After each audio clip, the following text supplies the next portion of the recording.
화요일 새벽 묵상 하나님 말씀입니다. 사도행전 23장 23절에서 35절 말씀입니다.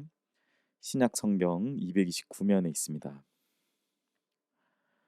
사도행전 23장 23절에서 35절까지 말씀 제가 읽겠습니다.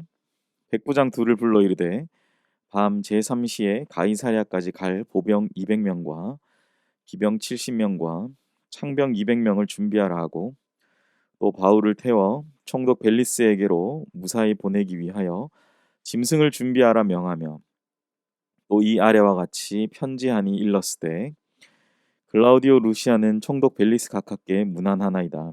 이 사람이 유대인들에게 잡혀 죽게 된 것을 내가 로마 사람인 줄 들어 알고 군대를 거느리고 가서 구원하여다가 유대인들이 무슨 일로 그를 하는지 알고자 하여 그들의 공회로 데리고 내려갔더니 고발하는 것이 그들의 율법 문제에 관한 것뿐이요 한 가지도 죽이거나 결박할 사유가 없음을 발견하였나이다. 그러나 이 사람을 해하려는 관계가 있다고 누가 내게 알려주기로 곧 당신께로 보내며 또 고발하는 사람들도 당신 앞에서 그에 대하여 말하라 하였나이다 하였더라. 보병이 명을 받은 대로 밤에 바울을 데리고 안디바드리에 이르러 이튿날 기병으로 바울을 호송하게 하고 영내로 돌아가니라.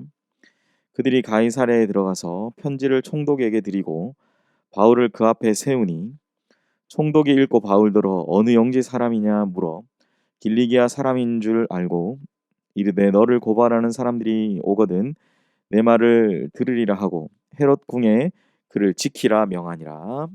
아멘. 오늘 주신 본문의 말씀으로 주님의 편지가 되어라는 제목의 하나님 말씀 나누겠습니다. 주님을 믿고 따르는 신앙인은 우리 자신이 거룩하신 하나님의 백성임을 믿고 살아갑니다. 또한 하나님께서 이 세상 속에서 주님이 맡기신 일들을 감당하라고 우리를 보내셨음을 믿습니다. 우리는 하나님의 보내심을 받은 자들이므로 하나님의 뜻을 세상 속에 전하는 하나님의 대사로서의 인생을 살아가야 합니다. 우리가 하나님의 대사로서 살아가면서 우리가 반드시 기억해야 할 것은 하나님은 보내신 자들을 결코 그냥 내버려 두시지 않는다라는 사실입니다.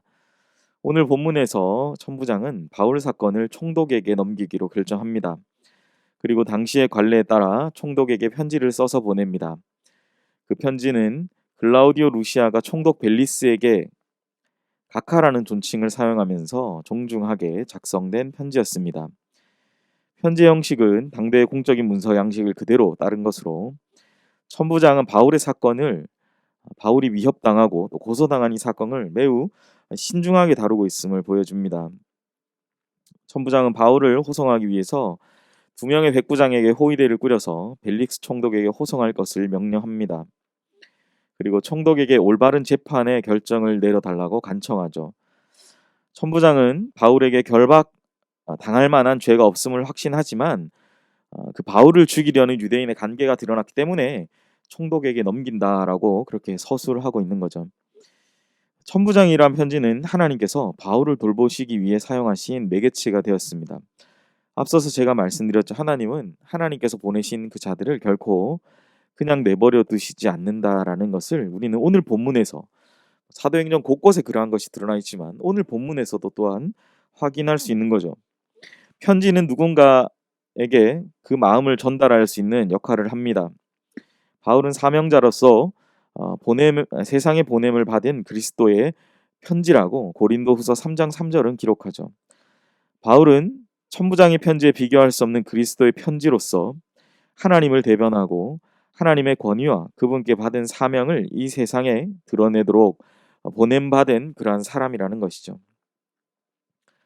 이처럼 그리스도인은 하나님이 세상에 보내신 하나님의 사명자임을 확신하고 주님 앞에서 더욱 존귀한 인생을 살아가도록 애쓰고 노력해야 된다라는 사실입니다.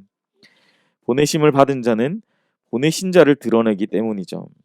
사랑하는 성도 여러분, 오늘 하루 주님을 대신해 세상에 보냄을 받은 그리스도의 편지로서 살아가는 귀한 하루 되시기를 축복합니다. 바울은 군인들의 호송을 받아서 밤에 안디바드리에 도착해서 이튿날 기병을 통해서 가이사랴로 들어갑니다. 예루살렘에서 안디바드리까지는 한 60km 정도 되고, 안디바드리에서 가이사랴까지는 대략 한 40km에서 100km 정도의 공적인 이러한 호송을 받은 것이죠. 어디 가나 유대인들의 생명의 위협을 받고 있었던 바울은 하나님의 손길인 군사들의 호의를 받으면서 그 호의 속에서 먼 여정을 무사히 마칠 수 있었다라는 사실입니다. 이제 바울은 사건의 전모를 설명하는 편지와 함께 벨릭스 총독 앞에 서게 됩니다. 바울이 길리기아 지방 출신인 것을 확인하자 총독은 자신의 관할임을 알아채고 바울을 헤롯 궁에 이제 두게 되는 것이죠. 권세자들에게 죽음의 위협을 받던 바울이 도리어 이 땅의 권세자들의 보호를 받게 되는 아주 놀라운 상황이 펼쳐지고 있는 것입니다. 사랑하는 여러분, 바로 이것이 세상의 모든 권세를 다스리시는 하나님의 섭리다라는 사실을 우리는 기억해야 될 것입니다. 어쩌면 오늘도 우리가 살아가는 이 시대 가운데서도 하나님은 전혀 이해할 수 없는 놀라운 방법으로 그리스도의 편지로 살아가는 우리 모든 신앙인들을 지켜주시고 보호하신다는 사실을 우리는 오늘 이 시간 다시 한번 생각해야 될 것입니다. 말씀을 정리하겠습니다. 하나님은 하나님의 백성인 우리를 고아와 같이 내버려 두지 않으시고 친히 돌보시며 보호해 주십니다. 하나님이 주신 사명을 완수하기까지 우리를 지켜주시며 함께 하신다라는 사실입니다. 내가 세상 끝날까지 너희와 함께 하겠다라고 말씀하신 예수님의 말씀도 있다라는 사실을 우리는 분명히 기억해야 될 것입니다. 사랑하는 성도 여러분, 오늘 주신 이 말씀을 생각하시면서 오늘 하루도 여러분 각자가 살아가실 그 각자의 자리에서 담대하게 예수 그리스도의 편지로서 또 그리스도의 그 뜻을 전하는 귀한 향기로서 살아가시는 복된 은혜의 하루가 되시기를 주님의 이름으로 축복합니다. 기도하겠습니다. 하나님 아버지, 오늘 우리가 말씀을 통해서 바울 자신이 주님의 편지가 되어 살아갔던 그 모습, 주님의 향기를 전하는 삶을 살아갔던 것을 보게 됩니다.